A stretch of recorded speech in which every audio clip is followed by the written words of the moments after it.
औज़ुबिल्लाहिमिनश्शैतानिर्रजीम बिस्मिल्लाहिर्रहमानिर्रहीम। आज का हमारा टॉपिक 9th क्लास के लिए है। तो 9th क्लास का फर्स्ट चैप्टर है इंट्रोडक्शन टू बायोलॉजी। तो सबसे पहले हमें पता होना चाहिए कि बायोलॉजी क्या होती है। बायोलॉजी दो लफ्ज़ों से मिलकर बना है, दो ग्रीक्स वर्ड। एक है जी बायो, बायोस, और एक है लॉजी। बायोस का मतलब होता है लाइफ, लॉजी का मतलब होता है थॉट और रीजनिंग, सोच विचार करना, यानी कि लाइफ के बारे में सोच विचार करना। अब लाइफ के बारे में क्या सोच विचार करना?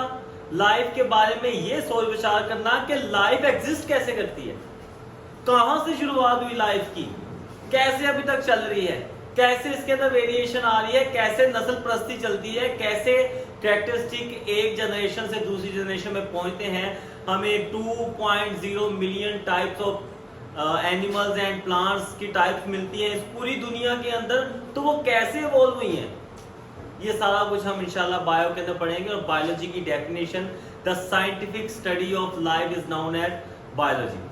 बायोलॉजी की तीन बड़ी डिवीजन है जैसा कि आपको दिखाया जा रहा है। सबसे पहली डिवीजन का नाम है जी ज़ूलॉजी। ज़ूलॉजी इसको पढ़ते हैं, जू का मतलब होता है चिड़ियाघर। अब चिड़ियाघर में क्या होते हैं? एनिमल्स। तो एनिमल्स की स्टडी का नाम क्या कहलाता है? ज़ूलॉजी कहलाता है। अगर एनिमल को हम डिटेल में डिस्कस करें तो ज़ूलॉजी कहलाता है। अगर आप ज़ूलॉजी आगे जाके बाय प्रोफेशनल चाहते हैं तो उसके बाद आपको बहुत ज़्यादा मेजर फील्ड्स की मिलेगी, जैसे कि वाइल्ड लाइफ ज़ूलॉजी मिलेगी, आपको एक्वेटिक लाइफ मिलेगी, टेरेस्ट्रियल लाइफ मिलेगी, और बहुत कुछ आप स्टडी कर सकेंगे इंशाल्लाह। नेक्स्ट इसकी डिवीजन है जी botany. Botany is a study of plant and this is the second division of biology. Third हमारे पास आपको नजर आ रही है जी माइक्रोबायोलॉजी। माइक्रोबायोलॉजी का मतलब है माइक्रो ऑर्गेनिजम्स के बारे में पढ़ना। माइक्रो ऑर्गेनिजम्स क्या होते हैं? माइक्रो ऑर्गेनिजम्स ऐसे ऑर्गेनिजम्स होते हैं जिसको हम नेकेड आई से देख नहीं सकते, उसके लिए स्पेशल किस्म के स्पेक्टेकल्स या माइक्रोस्कोप्स वगैरह इस्तेमाल की जाती है। इस स्टडी को कहा जाता है जी माइक्रोबायोलॉजी। आज हम डिस्कस करेंगे मजीद ब्रांचेज ऑफ बायोलॉजी, जो कि आपके सामने नीचे दी गई है। ये लिस्ट है पूरी ब्रांचेज ऑफ बायोलॉजी की। उसके अंदर जो सबसे पहले ब्रांच आती है बायोलॉजी की वो है मॉर्फोलॉजी। मॉर्फोलॉजी के अंदर हम पढ़ते हैं it is a form and structure of living organism. कि स्ट्रक्चर और फॉर्म किसका है? फॉर एग्जाम्पल आपको छोटी सी मिसाल के साथ समझाता हूं कि अगर मेरे सामने दो ऑर्गेनिजम्स पड़े हैं और एक मैं जमीन खोदता हूँ, मुझे उसमें से दो ऑर्गेनिज्म निकलते हैं, एक शेर का ढांचा मिला है या एक मुझे एनिमल का मिला है या इंसान का मिला है, तो मैं उसको इजीली आइडेंटिफाई कर सकता हूँ कि ये शेर का है, ये इंसान का है। मैं बड़ी इजीली आइडेंटिफाई कर सकता हूँ। क्यों पता चला मुझे उसके फॉर्म और उसके स्ट्रक्चर से देख के अंदाजा हुआ। तो मॉर्फोलॉजी के अंदर हम बाहरी स्ट्रक्चर, बाहरी फॉर्म, अब मेरा और शेर का डिफरेंस बहुत ज्यादा है, ठीक है जी। इसी तरह घोड़े और गधे का डिफरेंस बहुत ज्यादा है, आप पता कर सकते हैं। इसका घोड़े का फॉर्म और स्ट्रक्चर और है, डॉग का फॉर्म और स्ट्रक्चर और है। इसी तरह हर जानवर का दूसरे से डिफरेंट है। एनाटॉमी। अब मॉर्फोलॉजी के बिल्कुल उल्ट बरअक्स एक और फील्ड है जिसको एनाटॉमी कहा जाता है। इसके अंदर हम पढ़ते हैं जी internal structure of living organism. Internal structure से क्या मुराद है? जैसा कि हमने बाहरी स्ट्रक्चर पढ़ा था, अब हमने अंदरूनी स्ट्रक्चर पढ़ना है। अंदरूनी स्ट्रक्चर के अंदर हमारे पास क्या क्या है जी? दिल कैसे काम कर रहा है, हमारा स्ट्रक्चर कैसा है जी, स्टमक का स्ट्रक्चर कैसा है, हमारा ब्रेन का स्ट्रक्चर कैसा है, हमारे लंग्स का क्या स्ट्रक्चर कैसा है, ये इसके अंदर एनाटॉमी के अंदर पढ़ते हैं। थर्ड हमारे पास टाइप आती है जी हिस्टोलॉजी। हिस्टोलॉजी के अंदर हम पढ़ते हैं microscopic study of tissues. Tissues क्या होते हैं? टिश्यूज जो होते हैं, जब सेल्स मिलना शुरू होते हैं, सेल मिलके टिश्यूज बनाते हैं और टिश्यू मिलके पूरी बॉडी को कवर करते हैं और पूरी बॉडी उससे हमारी टिश्यू से वर्क कर रही होती है। विदाउट टिश्यू हमारी बॉडी वर्क नहीं करेगी। उन टिश्यूज के बारे में पढ़ना हमारे पास हिस्टोलॉजी आता है। नेक्स्ट आ जाता है सेल बायोलॉजी। सेल बायोलॉजी के अंदर हम सेल्स का मुताला करते हैं, सेल्स के बारे में पढ़ते हैं, सेल ऑर्गेनेलिज के बारे में पढ़ते हैं। अब सेल ऑर्गेनेलिज क्या होती हैं?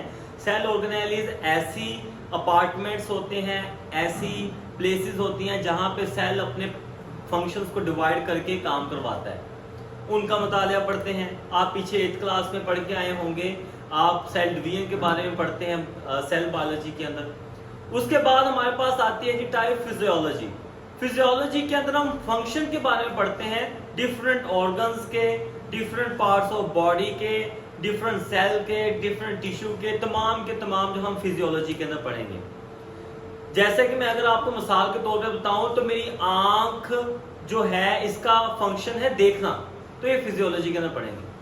मेरे कान का फंक्शन है सुनना, तो ये फिजियोलॉजी के अंदर पढ़ेंगे।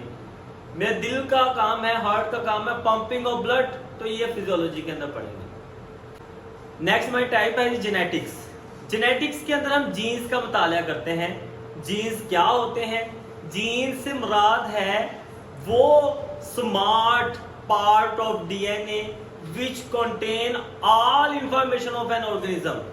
और जैसे कि हमारे अंदर हमारे पेरेंट्स की कैरेक्टरिस्टिक आती है, अगर हमारे पेरेंट्स की आइज ब्लू है तो यकीनन बच्चों में से भी किसी की आइज ब्लू होती है, क्योंकि वो पेरेंट्स की या फादर की या मदर की जीन उसके अंदर ट्रांसफर हुए होते हैं। तो इस तरह कैरेक्टरिस्टिक जो हमारे अंदर दूसरे ऑर्गेनिज्म से हमारे अंदर शिफ्ट होते हैं वो by the part of genes जाते हैं। ठीक है, उसके बाद हमारी नई जो ब्रांचेज है वो है पैलेंटोलॉजी। उसके अंदर हम फॉसिल्स का मुताला करते हैं।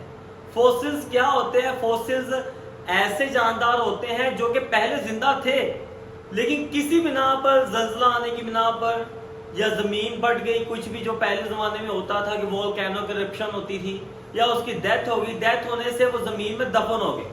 जमीन में दफन होने की वजह से जमीन का हाई प्रेशर, हीट की वजह से या हवाएं चलने की वजह से, आंधी आने की वजह से उसका मजीद वो दब गए और दब कर हड्डियों में कन्वर्ट हो गए।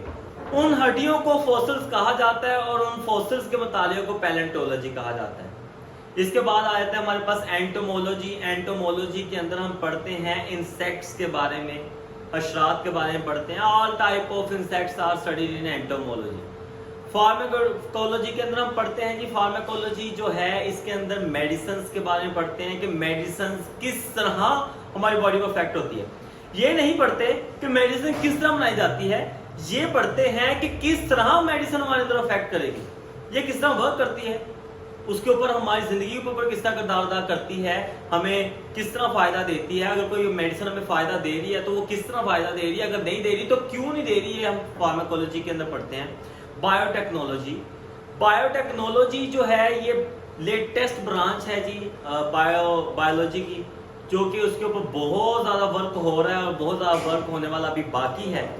तो इसके अंदर हम पढ़ते हैं माइक्रो ऑर्गेनिज्म का यूज। हम माइक्रो ऑर्गेनिज्म को यूज करते हैं for the welfare of Mankind. For example आपके सामने एक मिसाल है इंसुलिन की। हमारी बॉडी जब इंसुलिन बनाना छोड़ देती है, हम माइक्रो ऑर्गेनिज्म का इस्तेमाल करके इंसुलिन बनाते हैं। वो इंसुलिन जो है अपनी बॉडी में यूज करके अपनी बॉडी को नॉर्मल फंक्शनिंग के ऊपर उभारते हैं। तो वो माइक्रो ऑर्गेनिज्म का यूज क्या कहलाता है जी? माइक्रोबायोलॉजी कहलाता है। इसके बाद जो है इम्यूनोलॉजी। इसके अंदर हम पढ़ते हैं इम्यून सिस्टम के बारे में, और ये पढ़ते हैं कि हमारा इम्यून सिस्टम किस तरह वर्क करता है, कैसे ये बाहर से आने वाले एजेंट्स के खिलाफ लड़ता है, कैसे कोई हमारे अंदर बैक्टीरिया आता है तो उसके खिलाफ किस तरह कुव्वत मुदाफ़त रखता है, ये हम इम्यूनोलॉजी के अंदर पढ़ते हैं। नेक्स्ट हमारी ब्रांच है टैक्सोनॉमी। टैक्सोनॉमी के अंदर हम पढ़ते हैं नेमिंग और क्लासिफिकेशन। हम ऑर्गेनिज्म को ग्रुपिंग करना शुरू कर देते हैं, ये टैक्सोनॉमी के अंदर पढ़ते हैं। फॉर एग्जांपल अगर मैं आपसे कहूँ कि जंगली हयात का नाम बताएं, वाइल्ड ऑर्गेनिज्म का नाम बताएं, तो आप शेर, चीता, जिब्रा वगैरह का नाम लेंगे। अगर मैं कहूँ एक्वेटिक लाइफ के नाम बताएं तो आप मुझे शार्क और दूसरी फिश, टर्टल्स वगैरह का नाम देंगे। अगर मैं कहूँ कि घर में डोमेस्टिक एनिमल्स के नाम बताएं तो आप मुझे बिल्ली, कुत्ता वगैरह, बकरी वगैरह के नाम देंगे। तो ये ग्रुपिंग किसने की है? ये हमें टैक्सोनॉमी ने करवा के दी है for their characteristic, for the sake of their environment. ये टैक्सोनॉमी कहलाते हैं। इंशाल्लाह मज़ीद है आपको समझ आई होगी। इंशाल्लाह मिलते हैं नेक्स्ट वीडियो में। मैं मज़ीद 9th क्लास के बारे में वीडियो ज़रूर बनाता रहूँगा। इंशाल्लाह मिलते हैं नेक्स्ट वीडियो में।